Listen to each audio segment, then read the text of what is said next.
My daughter stood up at her husband's birthday party, champagne glass raised, and announced to a room full of strangers that I was the reason she almost didn't succeed in life. She said it with a smile, like it was a joke. Growing up with a father who fixes toilets for a living teaches you one thing: you never want to end up like him. The room laughed. Her husband, Derek, laughed the loudest. I didn't laugh. I didn't flinch.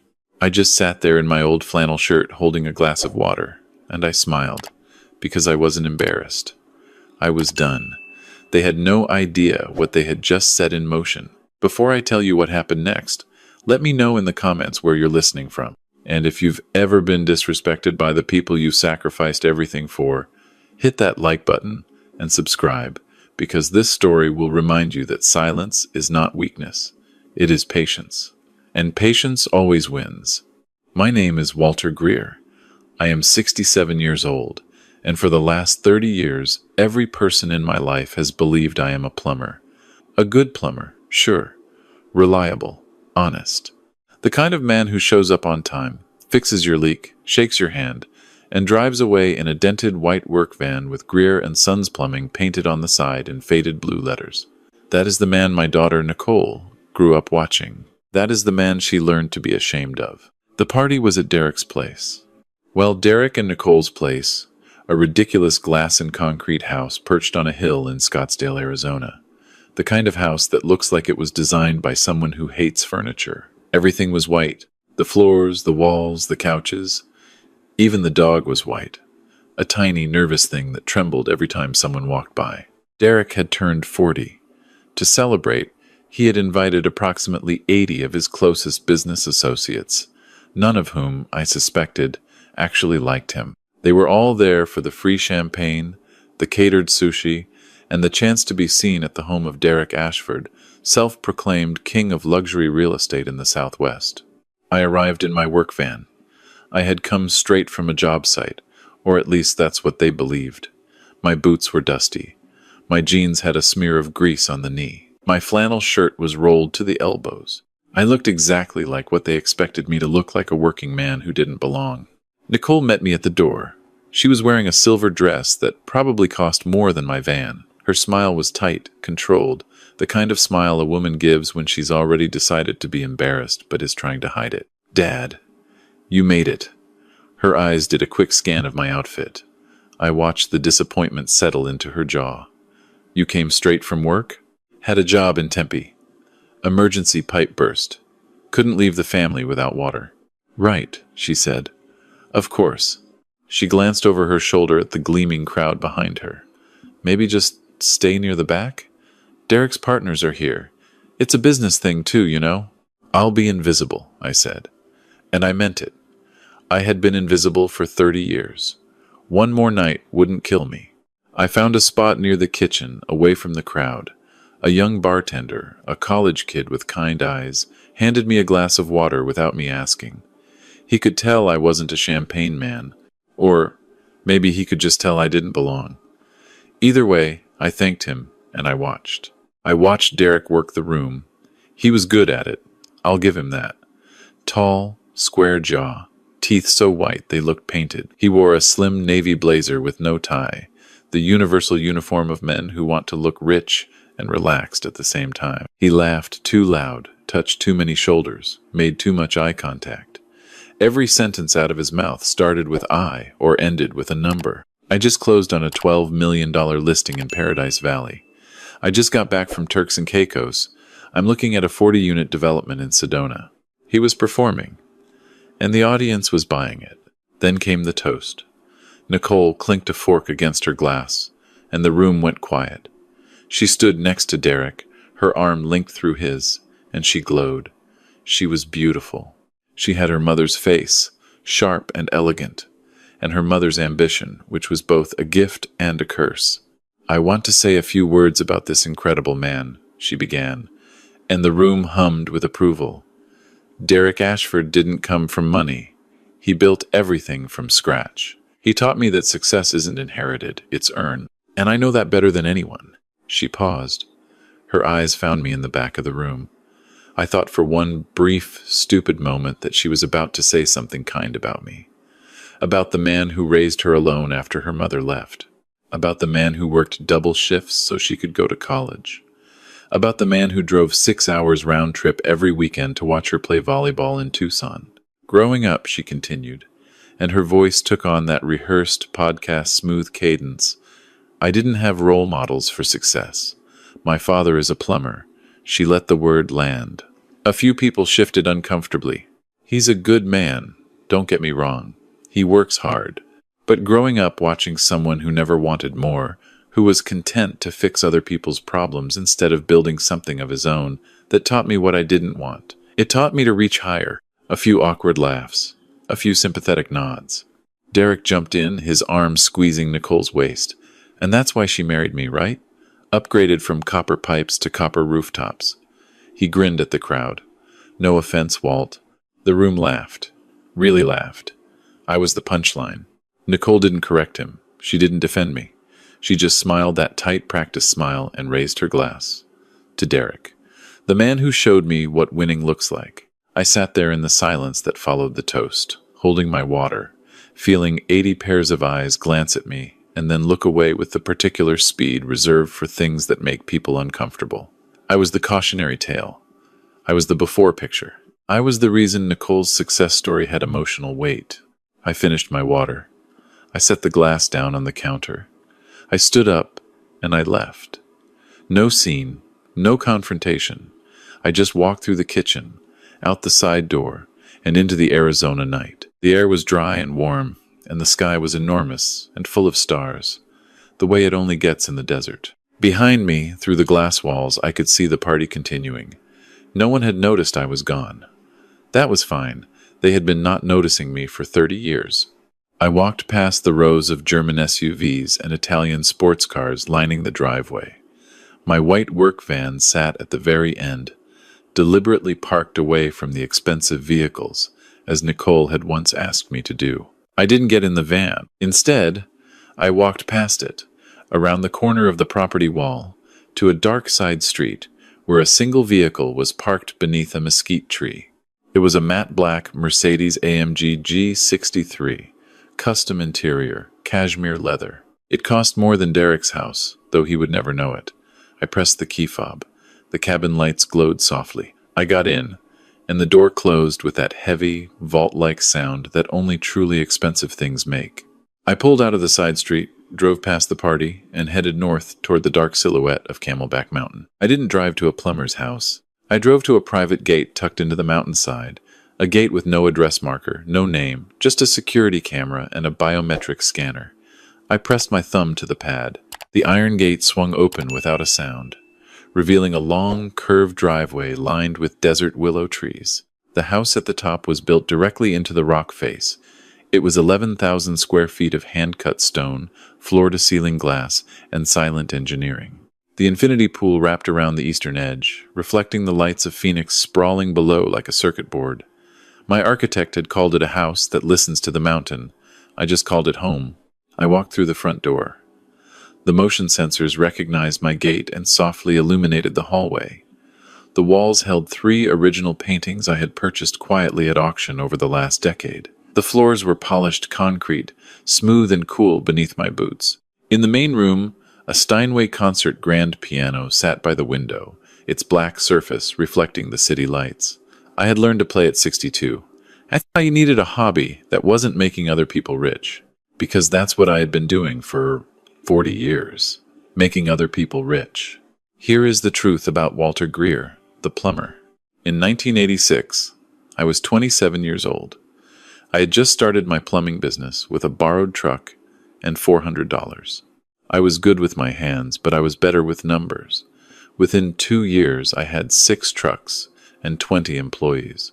Within 5, I had contracts with every major construction company in the Phoenix metro area. But plumbing was never the money. Plumbing was the cover. In 1991, I noticed something. Every commercial building I worked on, every strip mall, every office complex, I was always the first one in and the last one out. I saw things the developers never saw. I saw which neighborhoods were growing. I saw which intersections were about to get traffic lights. I saw where the water lines were being extended, which meant I saw where the city was heading 5 years before anyone else did. So I started buying land, quietly, through a trust. My friend and attorney, Ray Castellano, helped me set up. I used a name that meant nothing to anyone, Copper Creek Holdings. No website, no office, just a P.O. box and Ray's signature. I bought my first parcel for $18,000 in 1992, a dusty half-acre lot off the I-17 that everyone said was worthless. 2 years later, the city rezoned it commercial. I sold it for $340,000. I took every penny of that profit and bought more land, and more, and more. By 2005, Copper Creek Holdings owned over 200 parcels across Maricopa County. Strip malls, gas stations, medical office parks, storage facilities, the boring, ugly, invisible infrastructure of a growing city. No one cares who owns the building their dentist is in. That's exactly why it's so profitable. By 2010, I was worth north of $60 million. Today, at 67, the portfolio generates just over $9 million a year in passive rental income. That number goes up every year because Phoenix never stops growing, and Walter Greer never stops buying. But no one knows. Not Nicole, not Derek, not a single person at that party. They see the work van, they see the flannel, they see the calloused hands, they see exactly what I want them to see. I did this on purpose. I did it because of what happened to Nicole's mother. Ellen, my ex-wife, grew up poor, truly poor. Not I didn't have cable poor, but sleeping in the car poor. When I started making real money in the late 90s, I made the mistake of showing it. I bought a nicer house, a new truck. I took Ellen to restaurants we couldn't have dreamed of 5 years earlier, and I watched it change her. The money didn't make her happy. It made her hungry. And the more she had, the more she wanted, and the angrier she got when the wanting never stopped. She left in 2002. Nicole was 14. Ellen took the settlement, married a man in San Diego who sold boats, and never looked back. She died in 2019. We hadn't spoken in years. After Ellen left, I swore I would never let money ruin another person I loved.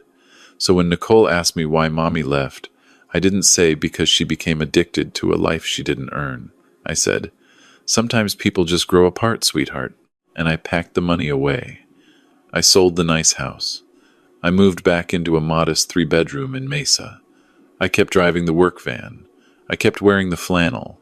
And I let my daughter believe her father was just a plumber. I thought it would protect her. I thought if she didn't know about the money, she would learn to build her own life.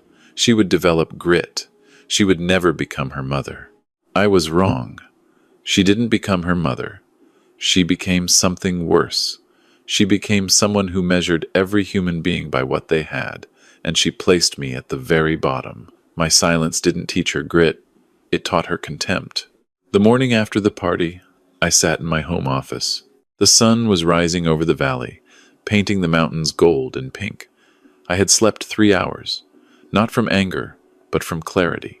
The kind of sharp, cold clarity that comes when you finally see a situation for what it truly is, and you accept that the only path forward is through the fire. I called Ray.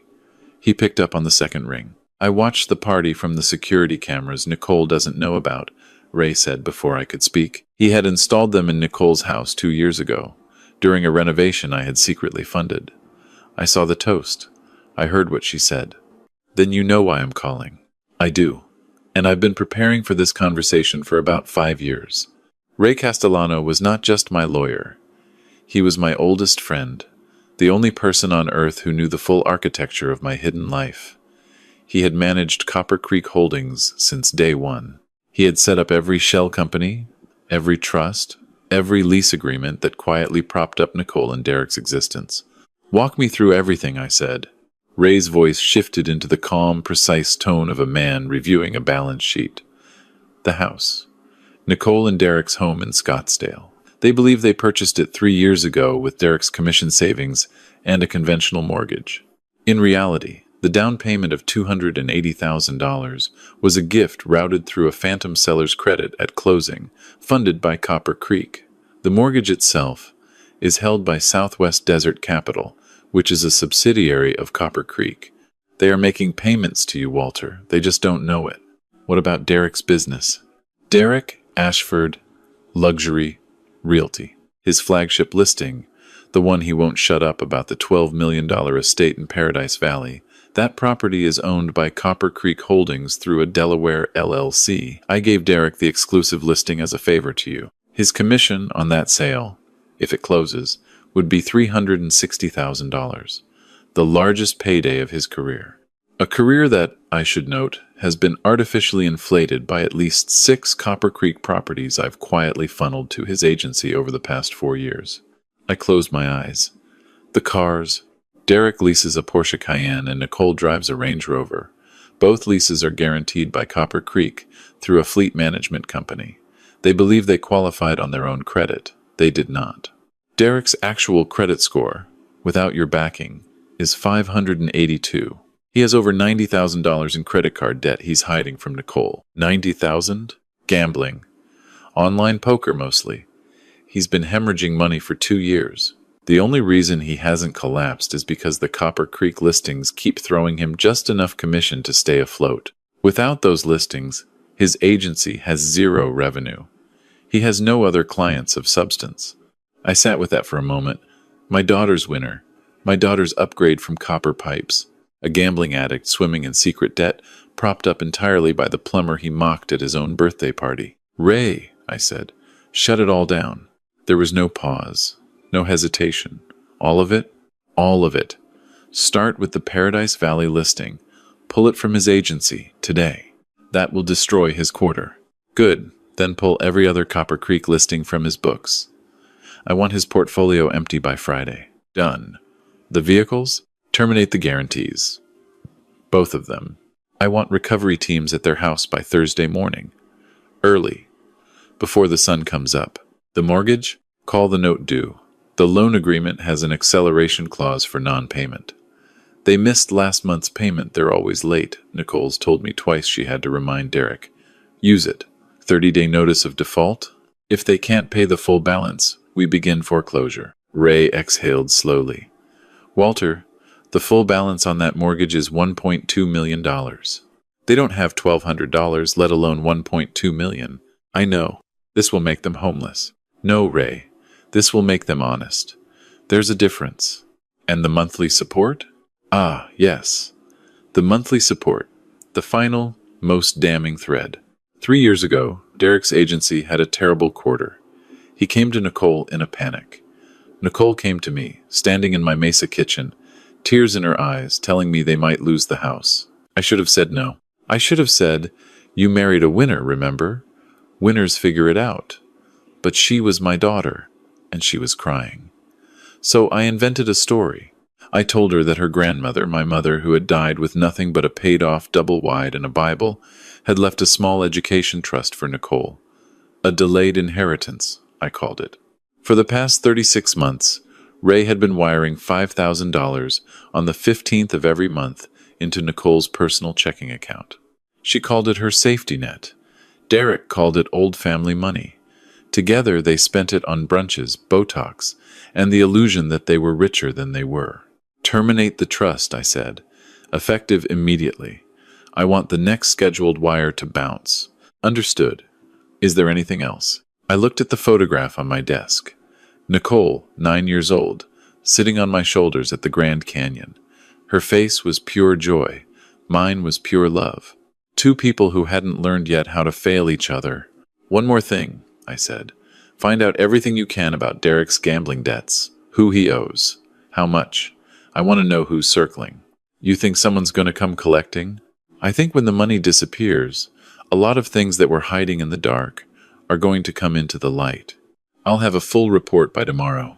Thank you, Ray. Walter. One question. Go ahead. Are you sure? Once I pull the trigger on all of this, there's no putting it back. She'll know. She'll know everything. There's no version of this where your secret survives. I looked out at the valley. The city was waking up. Somewhere down there, my daughter was asleep in a house I owned, next to a man I funded, dreaming of a life I built, and she thought I was a loser. Let it burn, Ray. She wanted to see what a real builder does. Let her watch one tear something down. It took exactly 4 days for Nicole and Derek's world to collapse. On Tuesday, Derek walked into his office expecting to finalize the Paradise Valley listing. Instead, he found an email from the property management company informing him that the seller had terminated the exclusive listing agreement, effective immediately, and had engaged a different agency. His $360,000 commission vanished before he'd had his morning coffee. By noon, 3 more listings had been pulled. By 5 o'clock, his entire active inventory was gone. His agency, Derek Ashford Luxury Realty, had 0 properties, 0 revenue, 0 future. He sat in his empty office staring at a blank computer screen, trying to understand how 6 clients could all fire him on the same day. On Wednesday, at 5:15 in the morning, Nicole was woken by a sound she didn't recognize, the low mechanical groan of a flatbed tow truck backing into their driveway. She stumbled to the window and watched in horror as 2 men in reflective vests loaded Derek's Porsche Cayenne onto the truck. She ran outside screaming. They handed her a single sheet of paper. Vehicle repossession. Corporate guarantee terminated. Derek came out in his boxers, shouting threats, demanding badge numbers. The men didn't care. They were professionals. They'd done this 1,000 times. By the time he called his leasing company, they had already dispatched a second truck. The Range Rover was gone by 7. On Thursday, Nicole opened her banking app to transfer money for groceries. She stared at the screen. Her checking account, the one that always had at least $5,000 in it, showed a balance of $31.16. She refreshed. She closed the app and reopened it. She called the bank. A polite customer service representative informed her that the recurring deposit from the Greer Family Education Trust had been permanently discontinued as of yesterday, per the sole trustee's instructions. "Who is the trustee?" Nicole demanded. "I'm sorry, ma'am. That information is confidential." She hung up and sat on the edge of her bed, staring at nothing. On Friday, the letter arrived. It came by certified mail, delivered by a process server who rang the doorbell and asked Derek to confirm his identity before handing him the envelope. Derek opened it in the kitchen, his hands already shaking. Notice of default and acceleration of mortgage. The lender, Southwest Desert Capital, was calling the full balance of the loan due within 30 days. Failure to pay would result in foreclosure proceedings. The amount owed, $1,178,000. Nicole read it over his shoulder. "What is Southwest Desert Capital?" she asked. "I thought our mortgage was with First National." Derek said nothing, because Derek didn't know either. By Saturday, exactly 1 week after the birthday party, Nicole and Derek were sitting in their beautiful, doomed house, surrounded by white furniture. They couldn't move, and white walls that suddenly felt like a cage. No cars, no income, no savings, and a $1.2 million bill they couldn't pay. Nicole called me 6 times on Saturday. I let every call go to voicemail. She needed to sit in this. She needed to feel the weight. She needed to understand what free fall actually feels like when there's no net below. On Sunday morning, my phone rang again. This time, it wasn't Nicole. It was Derek. His voice was different. Gone was the smooth, confident real estate baritone. This was the voice of a man who hadn't slept, hadn't eaten, and was drowning. Walter, please? I know things have been. Look, I know the party was. I need to talk to you. Something is happening. Everything is falling apart. The listings, the cars, the mortgage, Nicole's trust fund, it's all gone. All of it. In 1 week. This can't be a coincidence. Someone is doing this to us. Someone is targeting our family. I held the phone to my ear. I let the silence stretch until I could hear his breathing quicken. "That sounds terrible, Derek," I said. My voice was quiet, steady, almost kind. "But I'm not sure what you want me to do about it. I'm just a plumber. I fix pipes. I don't know anything about mortgages and listings and trust funds. That's winter stuff. Way above my pay grade. Walt, please, this is serious. We could lose the house. We could lose everything. You should call one of your business partners. The ones from the party. The ones who laughed at the copper pipes joke. I'm sure they'd love to help. Walt, or better yet, call your banker. The one who handles your online poker account. Maybe he can extend you a line of credit." Dead silence. The kind of silence that sounds like a heart stopping. How? Derek whispered. How do you know about that? About what, Derek? The $92,000 in gambling debts? The cash advances from 3 different credit cards? The fact that you've been losing $5,000 a month at virtual poker tables while telling my daughter you were working late? His breathing stopped entirely. Who told you? His voice was barely audible. Nobody told me, Derek. I found out the way I find out everything, quietly. While everyone was busy not paying attention to the plumber. Walt, I can explain. You can't explain anything to me, but you're going to have to explain it to Nicole. And you're going to have to do it soon, because in about 72 hours, your wife is going to be standing in front of a judge at a foreclosure hearing, and she's going to learn that the house she thought was hers is actually owned by a company she's never heard of. And when she asks who owns that company, the answer is going to change her life. I hung up. I set the phone on my desk. Through the floor-to-ceiling windows, the Sonoran Desert stretched out below me, vast and ancient, and indifferent to the small fires of human vanity. The call from Nicole came Monday morning at 7. I was in my home gym, which overlooked the pool in the valley beyond. I let it ring 4 times, then picked up. Dad! Her voice was raw. She had been crying. Recently and hard, Derek told me. About the gambling, about the debt, about all of it. We had a fight, a real one. He's sleeping at his office, on the floor, in his office that has no listings. I'm sorry to hear that, Nicole. Dad, I need help.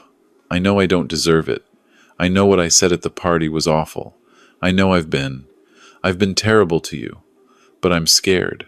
I'm really, really scared. We have nothing. I checked every account. We're broke.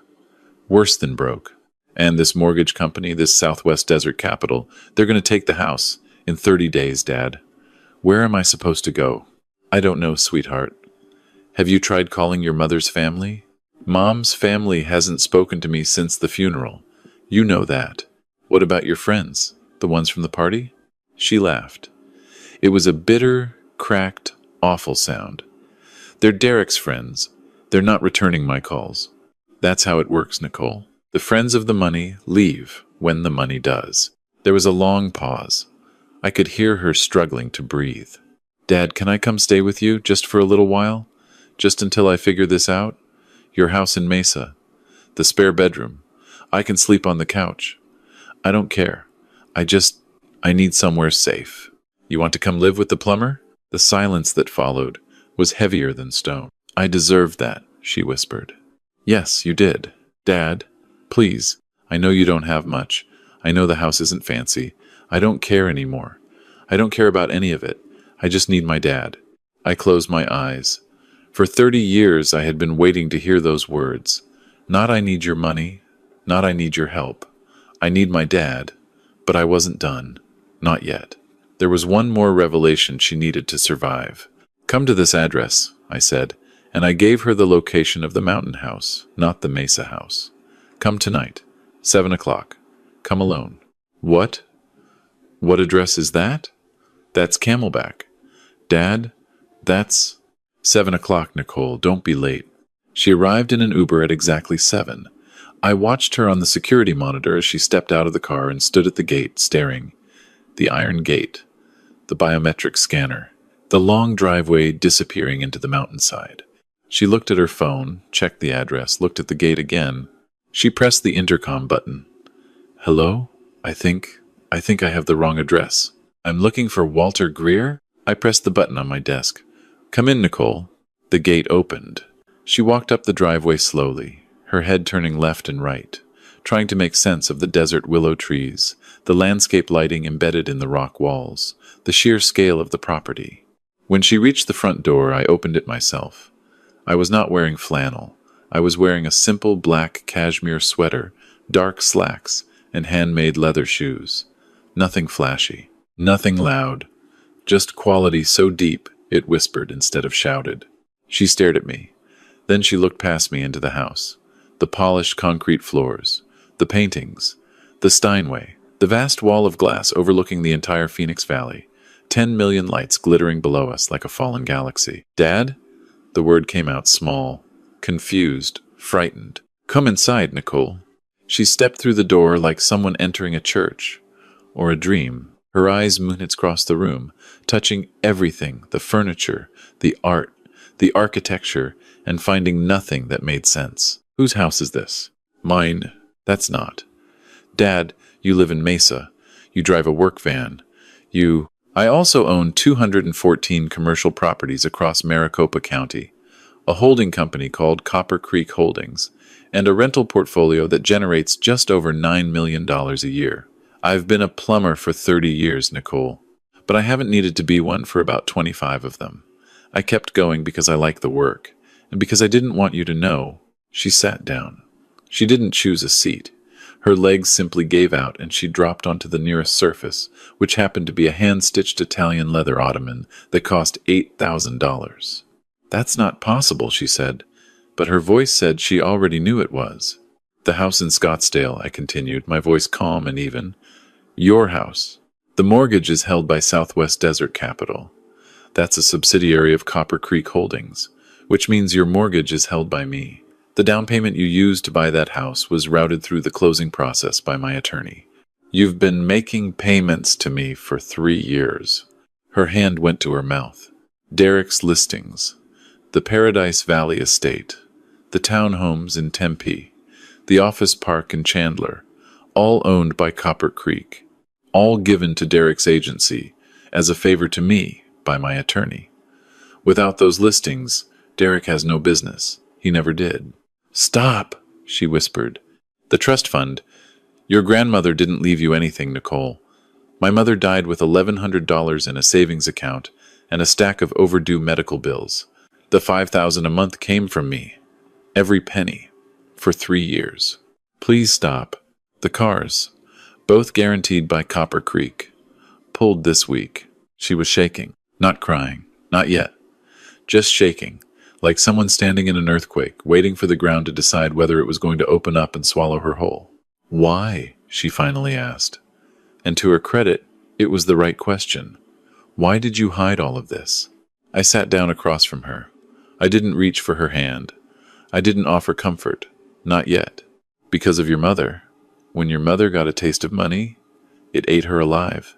She stopped seeing me and started seeing a bank account. She stopped loving our life and started hating it for not being bigger. I watched money turn a good woman into a stranger, and then I watched that stranger walk out the door. Nicole's eyes filled with tears. When she left, you were 14, and you were already so much like her, Nicole. Beautiful, ambitious, hungry. I was terrified.